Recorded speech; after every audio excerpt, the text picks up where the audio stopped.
ఎక్కడికెళ్ళావు? I have been waiting for you.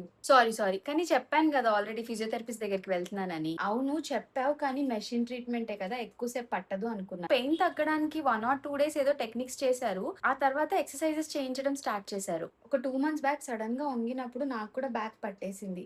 Doctor physiotherapy చెప్పారు. Physiotherapist దగ్గరికెళ్తే ఒక 5, 6 days first pain తగ్గడానికి చూద్దాము. ఆ తర్వాత ఎక్సర్‌సైజెస్ చేద్దాం అన్నారు. కానీ నాకది చాలా పెద్ద ప్రాసెస్ లాగా అనిపించింది. అదేదో నేనే ఇంట్లో చేసుకోవచ్చు కదా! అని ఇంటికొచ్చిన తర్వాత ఇన్‌స్టాగ్రామ్, యూట్యూబ్ అన్నీ చూసి బ్యాక్ పెయిన్‌కి ఒక 10 ఎక్సర్‌సైజెస్, నీ పెయిన్‌కి ఒక 10 ఎక్సర్‌సైజెస్, ఇంకా ఓవరాల్‌గా ఒక 10 ఎక్సర్‌సైజెస్ చేయడం స్టార్ట్ చేశాను. వామ్మో! అన్ని ఎక్సర్‌సైజెస్ అంటే ఎగ్జాస్టింగ్‌గా అనిపించదా? నాకు మాత్రం నేను ఫస్ట్ ఎళ్ళినప్పుడు ఒక థరో అసెస్‌మెంట్ చేశారు. ఆ తర్వాత నా పెయిన్‌కి, నా కండిషన్‌కి ఏం ఎక్సర్‌సైజెస్ సూట్ అవుతాయి, ఏం చేయాలి, ఆ ట్రీట్మెంట్ ప్రోటోకాల్ ఎలా ఉంటుంది అని అన్నీ ఎక్స్‌ప్లెయిన్ చేశారు. 1 వీక్‌లోనే చాలా బెటర్‌గా ఉంది. నేను ఫిజియోథెరపీ అంటే జస్ట్ మెషిన్సే కదా అని అనుకున్నాను. కానీ ఇవన్నీ ఉంటాయని నాకు తెలీదు.